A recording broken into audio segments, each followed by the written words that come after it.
প্রয়োজন, যেটা আমার মালাকুল মউতের সাথে প্রয়োজন, যেটা আমার কবরের জমিনে প্রয়োজন, যেটা আমার হাসরের ময়দানে প্রয়োজন, সেটার নাম কি? জোরে চিৎকার করে বলেন, নাম কি? ঈমান। ঈমানটাকে ঠিক রাখতে পারবো কিনা চেষ্টা চালাবো। ঈমান কিভাবে ঠিক রাখবো?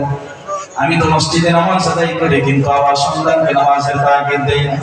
আমি হুজুর হয়ে যাই, আমি বড় দাওয়াতের মেহনত করি, কিন্তু আমার সন্তানকে আমি দাওয়াত দেই না, ঠিক কিনা?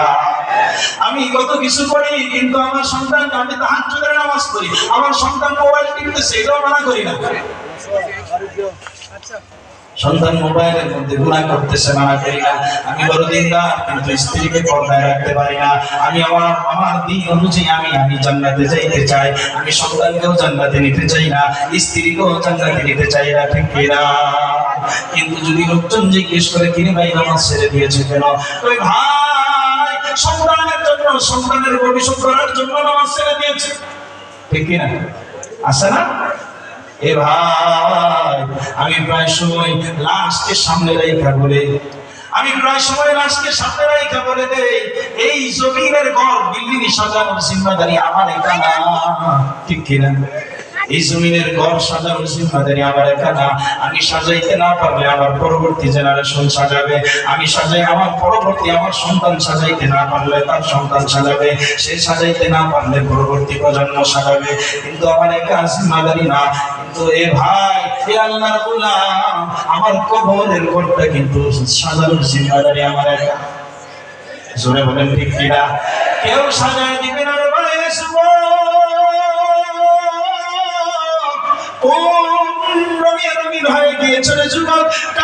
তুমি খুঁজতেছো, তুমি আজকে ওই যে খুঁজতেছো, ওই যে বলিউডের নায়ক নায়িকার রং খুঁজতেছো রে যুবক। আল্লাহ কসম করে বলি রে ভাই, এই যৌবন তোমার কিন্তু সব সময় থাকবে না। হযরত আলী রাদিয়াল্লাহু তাআলা আনহু রাস্তা দিয়ে হাঁটে আর চিৎকার করে বলে, আলা লাইতা শাবাবা ইয়াউদু ইয়াওমান, আলা লাইতা শাবাবা ইয়াউদু ইয়াওমান। যৌবনটা যদি একদিনের জন্য ফিরে আসতো, তাহলে আমি নেককার হয়ে যেতাম।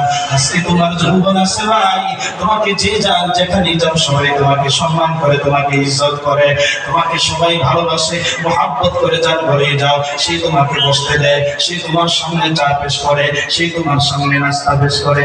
আরে আল্লাহর গোলাম, আল্লাহ ডাক দিয়ে বলে, বান্দারে যৌবন দিয়েছি আমি তোমার, এই যৌবনের কারণে সবাই আজকে তোমাকে ভালোবাসে। আমি মালিক চাইছিলাম তুমি এই যৌবনটাকে আমার কাজে লাগাইবা।